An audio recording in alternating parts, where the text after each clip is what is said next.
palhacinho, sorri. Aí, você também, ó. Faz Todo mundo falta de ar, né? Eu já tô com falta de ar, moço, seu mano. Olha a hora. Aí, ó. Né? Mas o mosquito oficial é... Deixa eu participar dessa conversa. Seu narigudinho.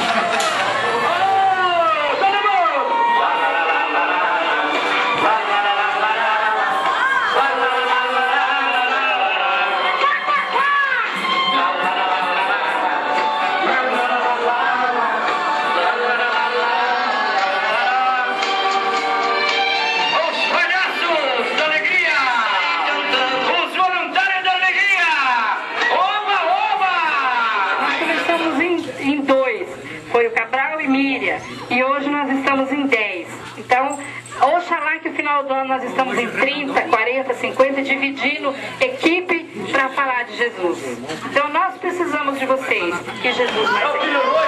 Olha o tamanho do pirilonho dela! Vai! Eu nem camolei o que ela vai amar. Ele é desejado de tanto que tá com o mundo cheio. Ele vai na parte de almoço. Olha aí, os voluntários da alegria.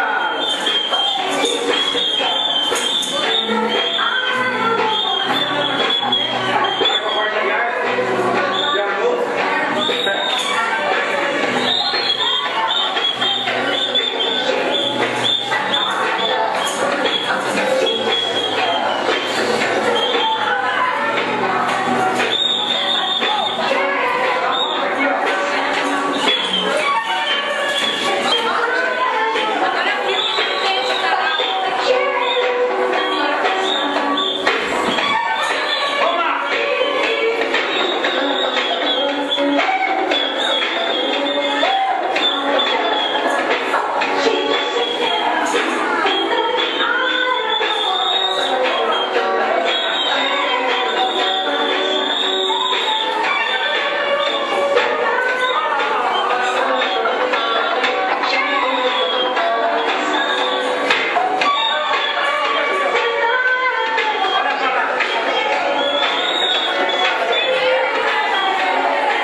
Mas não veio, e às vezes nós ficamos tristes, irmão, com os cristãos que às vezes não têm muito ânimo de fazer esse trabalho conosco. E nós precisamos de vocês que são jovens aqui, vocês levantam a cabeça, estuda teologia, aprende a cantar, porque estamos cobrando a palavra para que Jesus volta. E se vocês não andar rápido, Jesus não volta logo, e nós ficamos aqui sofrendo.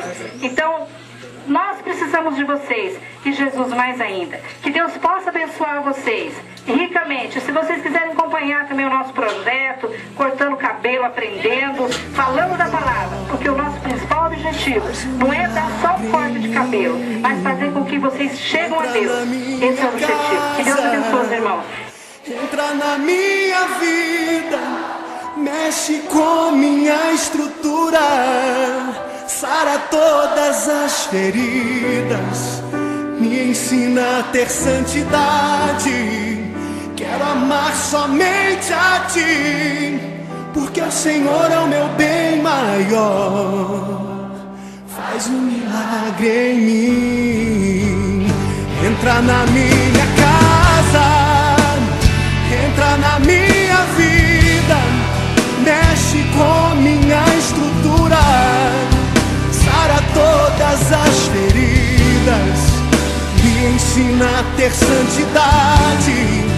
Quero amar somente a Ti, porque o Senhor é o meu bem maior. Faz um milagre em mim.